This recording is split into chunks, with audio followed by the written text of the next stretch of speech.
여의도 오픈 스튜디오에서 함께하고 있는 월스트리트 모닝 브리핑, 현재 라이브 방송 진행 중이고요. 현재 시각 6시 46분 지나고 있습니다. 자, 이번에는 대신증권 문남중 수석연구위원 함께할게요. 어서 오세요. 네, 안녕하세요. 네, 반갑습니다. 자, 미국 증시 계속해서 사상 최고치예요. 네. 너무 좋죠, 분위기가. 네. 어떻게 좀 보셨어요? 일단 11월인데 네. 스타트를 좀 어떻게 보면 가볍게 경쾌하게 시작을 한 그쵸. 흐름이라서 11월도 좀 기대를 좀 가지려고 해요. 다만 11월, 12월 중요한 이벤트가 있어서 일시적으로는 좀 영향을 받을 소지는 좀 있지만 네.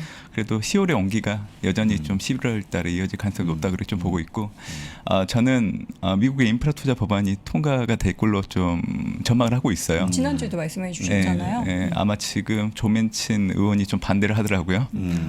전일 이제 미국장 흐름을 놓고 본다고 해도 경제 지표 좀 잘 나오고 했기 때문에 미국 증시가 상승 출발을 했다가 이제 장 중반 지나서 조 맨친 의원이 이제 휴먼 인프라 관련해서 여전히 추가 유동성 공급은 물가 상승으로 연결될 수 있기 때문에 그 부분을 염두에 두고 일단은 좀 현재 민주당이 지시한 절충안에 대해서 고민을 좀 해보겠다, 약간 이런 식의 뉘앙스가 있었기 때문에 사실 미국 증시가 약간 모멘텀이 좀 떨어졌던 부분들은 결국 인프라 투자 법안 영향이 좀 컸다 그렇게 좀 보고 있습니다.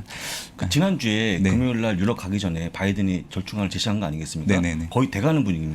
그렇죠. 사실은 공화당 또 민주당 내 이 중도파 같은 경우에는 이 규모 자체에 좀 반대를 했었습니다. 왜냐하면 코로나19 이후에 막대한 돈을 쏟아붓었고 그러다 보니까 미국의 재정 부담이 좀 커진 부분들이 있고요.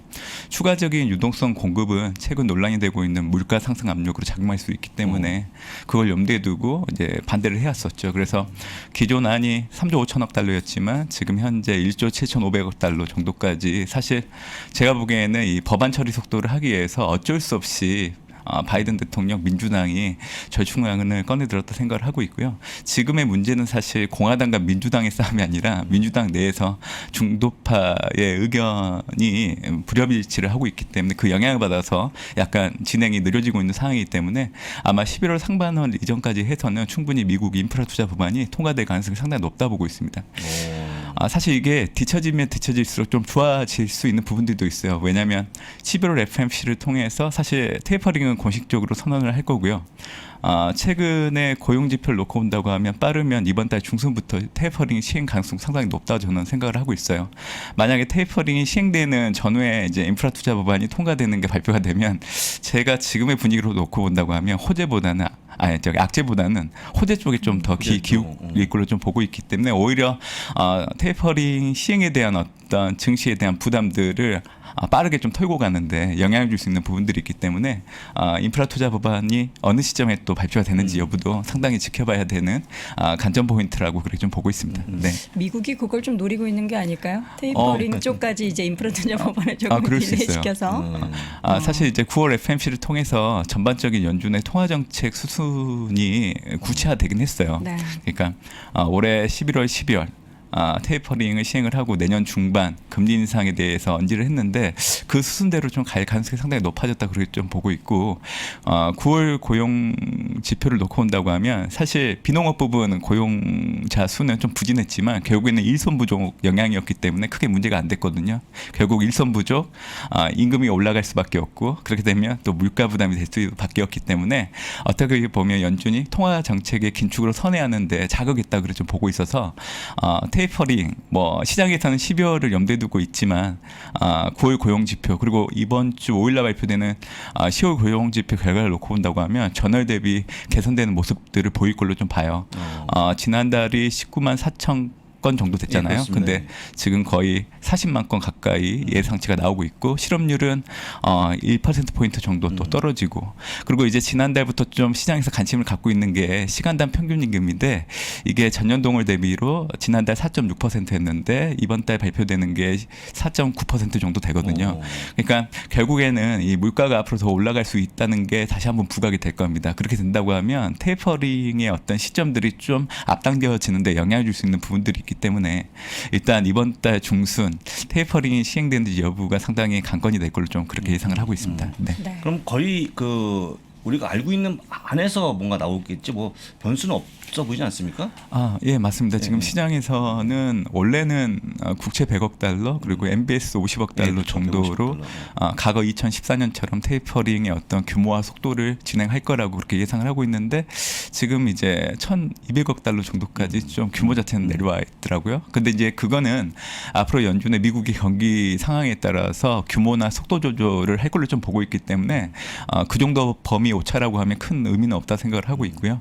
결국 지금 관건은 연준이 시장 충격을 최소화하면서 테이퍼링을 시행해야 된다는 부분에 가장 주안점을 둘 걸로 좀 보고 있기 때문에 이 테이퍼링이 시행되게 된다고 하면 가계 선례상 사실 충격은 불가피해요. 그러니까 저도 이제 2014년도 1월달 테이퍼링이 시행돼서 그때 당시 미국 증시 그리고 글로벌 증시, 선진국 증시, 신흥국 증시의 수익률을 한번 점검을 해봤었는데 2014년 1월 S&P 500 지수가 당시 마이너스 3.6% 하락을 했고요. 글로벌 증시는 마이너스 4.1% 하락을 했고 선진국 증시가 마이너스 3.8%. 아니 그걸 다 외우세요 네. 지금? 아니 그걸 옛날을 네. 어떻게 오셨을까요? 지금 긴장하면서 얘기하고 있어요. 숫자가 틀릴까봐. 그리고 신흥국 증시가 마이너스 6.7%로 가장 크게 하락을 했어요. 맞아요. 그래서 사실 테이퍼링을 시행하게 되면 제가 보기에는 선진국이 문제가 아니라 신흥국 증시의 충격이 오히려 더 클 수 있다는 아니 거예요. 그러면 지금도 사실 국내 시장이 사실 네. 그다지 심리가 좋지 않은데 네. 테이퍼링 이슈 있으면 미국은 뭐 인프라 법안으로 상쇄하는데 우리나라는 그런 충격이 좀 있을 수도 있다는 거네요. 있죠. 예, 예. 사실 이제 지난 8월달 전후로 놓고 온다고 하면 저는 이드 코로나라는 단어가 이제 시장에 알려지면서 오히려 코로나가 점차 완화되게 된다고 하면 경제 정상화로 인해서 대부분의 증시들이 상승 탄력을 받을 수 있다는 게 대부분의 해석이었거든요. 그쵸. 네. 근데 재밌는 건 지난 8월달 이 신흥국 권역별 주가 하락률을 보면 대만, 각권하고 한국 코스피가 가장 많이 떨어졌어요.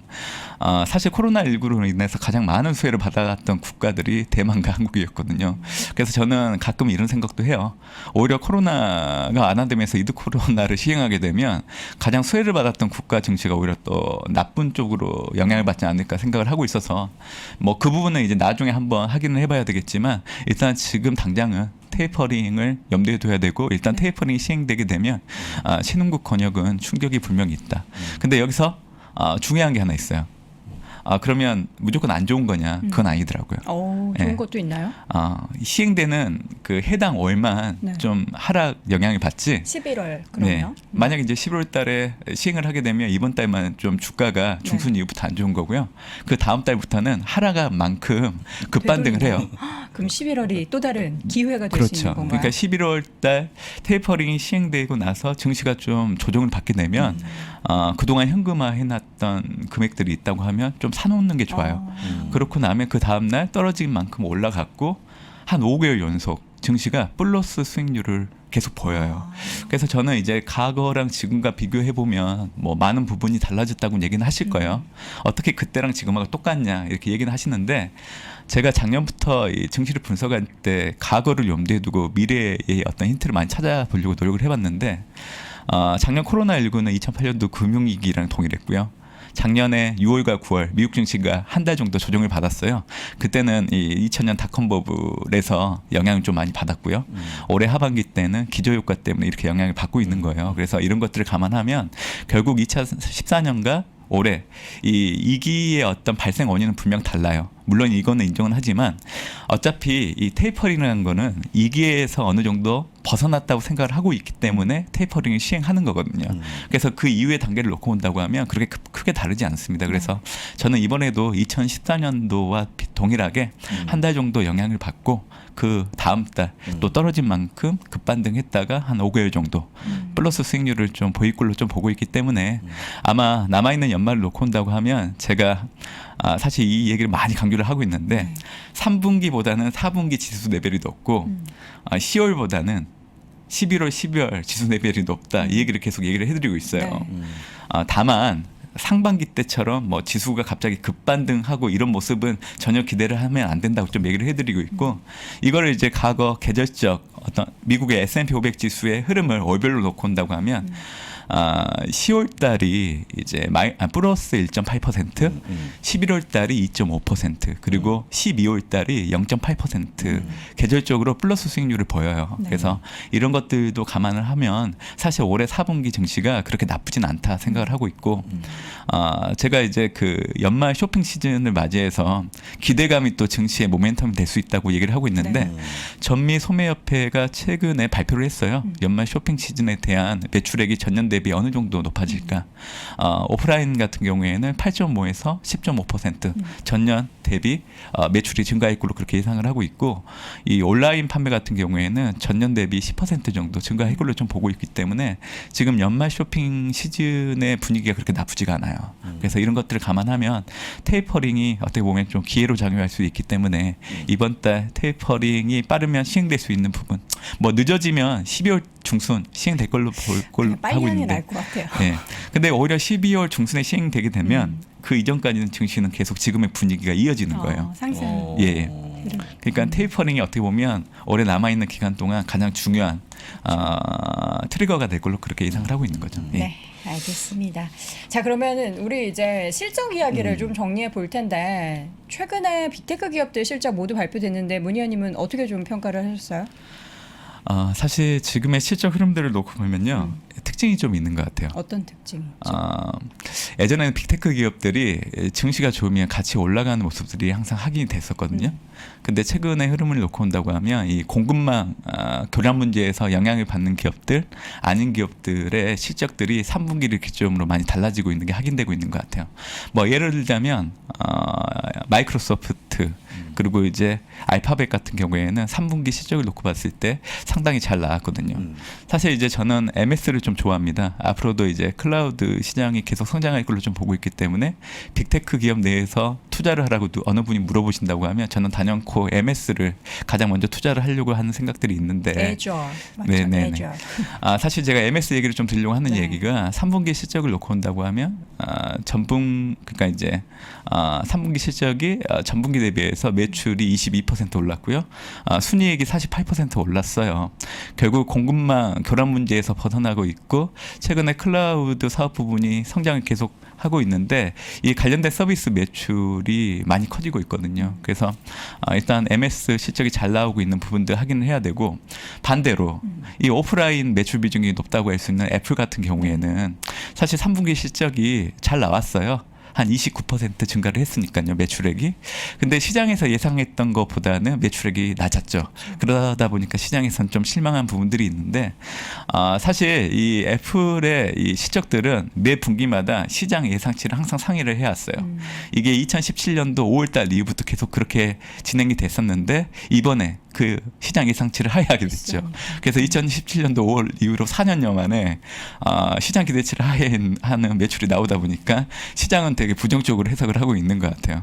그래서 제가 이 얘기를 해드리는 이유는 결국 앞으로 이 실적이 어찌됐든 주가의 모멘텀이 될 걸로 좀 보고 있는데, 공급망 교란 문제, 인력난 문제에서 벗어날 수 있는 뭐 알파벳이나 MS 같은 경우에는 실적을 바탕으로 주가가 계속 올라갈 수 있지만, 애플 그리고 이제 그 아마존 같은 경우에는 좀 실적 부진이 계속 이어질 수 있다는 부분들이 있기 때문에 이런 기로들을 좀 염두에 두시고 투자의 어떤 잣대로 삼으시는 것도 좋겠다는 생각이 듭니다. 그러니까 빅테크 안에서도 뭔가 이제 실제 물건이 있는 그런 기업들 같은 경우에는 실적이 아무리 기대를 할 수 있어도 그 공급망 이슈에서 피해갈 수 없기 때문에 좀 부진한 흐름을 보일 것인데, 반대로 알파벳이나 마이크로소프트 같은 그렇죠. 경우에는 그런 이슈에서 비껴나간 빅테크 기업들이기 때문에 좋을 것이다. 그 빅테크 기업들 모은 그 이름이 좀 요새 바뀌고 있잖아요. 네. 빵이었다가 페이스북이 이름을 바꾸니까 뭐 망이었다가 뭐 망으로 바뀌었습니다. 마마타? 네, F가 M으로 바꾸면서 네. 기존의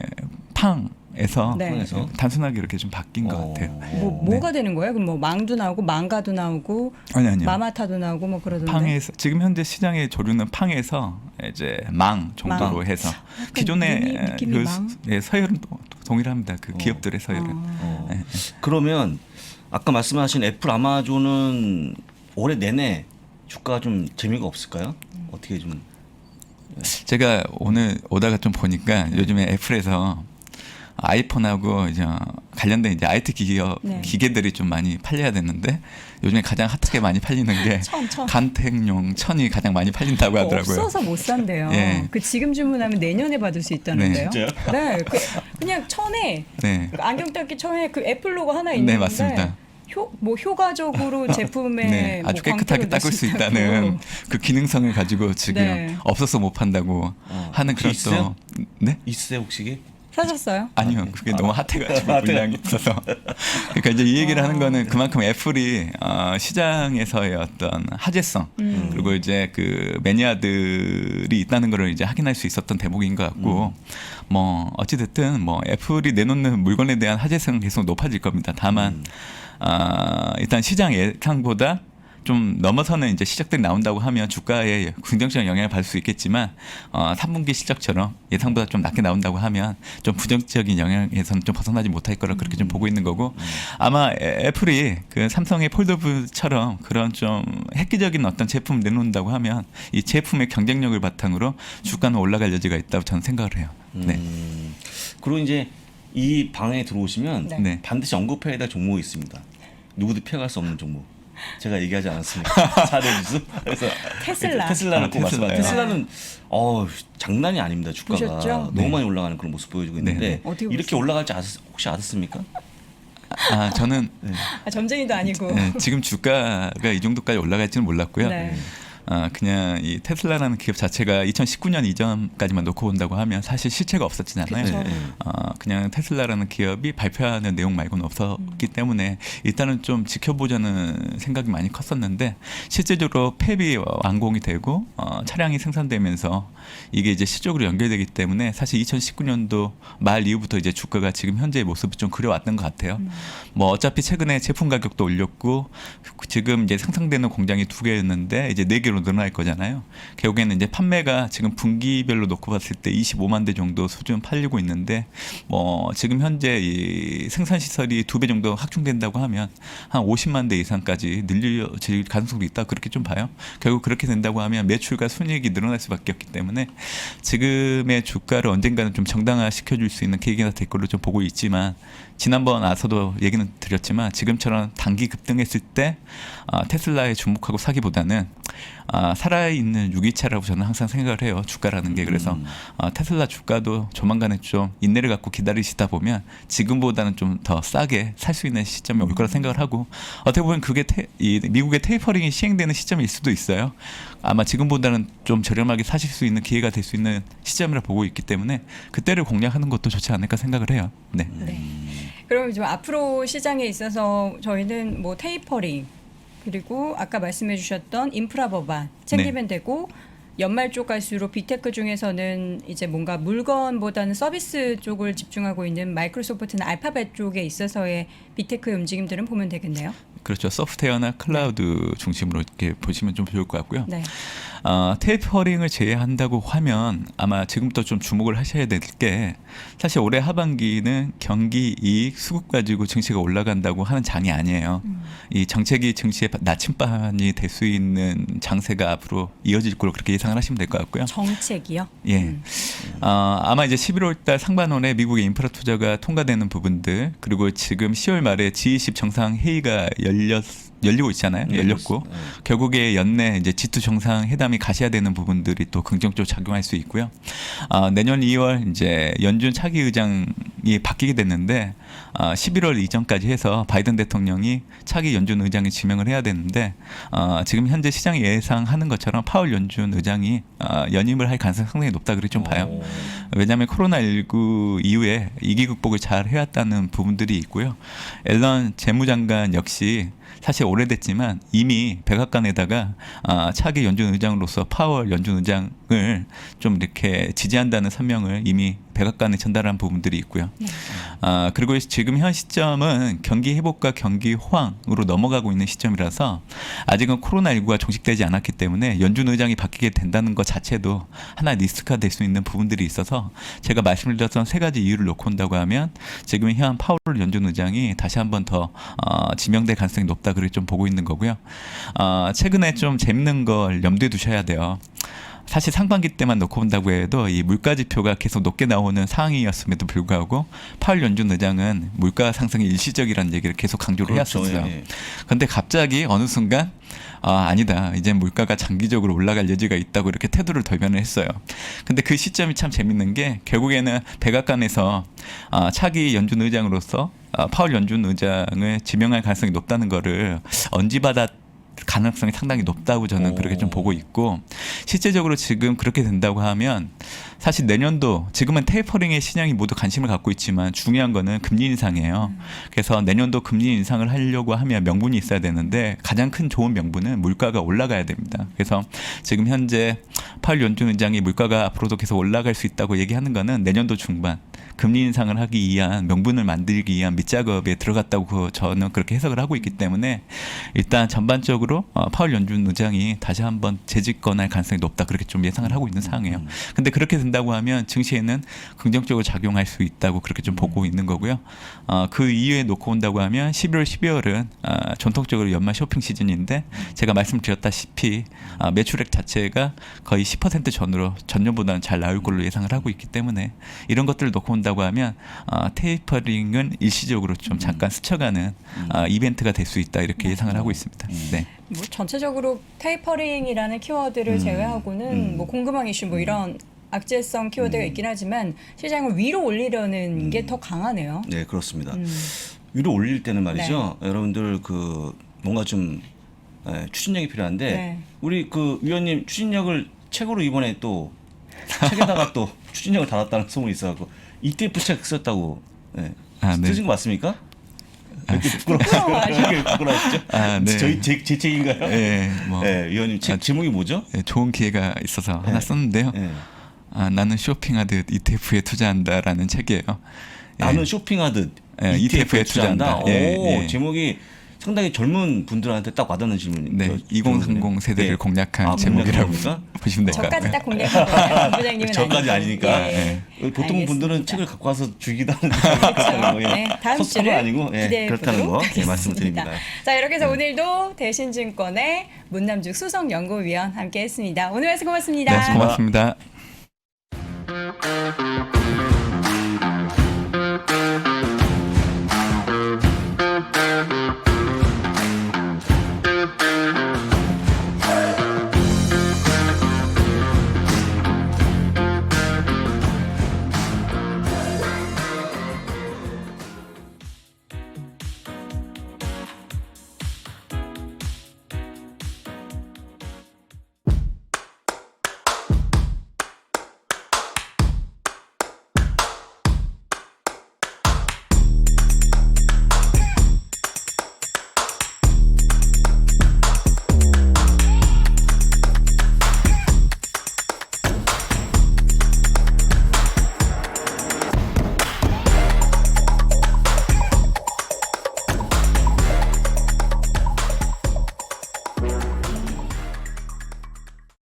예전엔 뭐였냐면 이런 거였죠. 어떤 회사 다니세요? 그러면 건설회사, 그다음에 금융회사.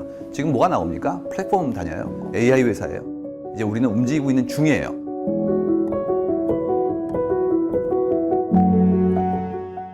예측 그러셨는데요. 예측이 아니라 이해입니다. 일어날 일은 일어납니다.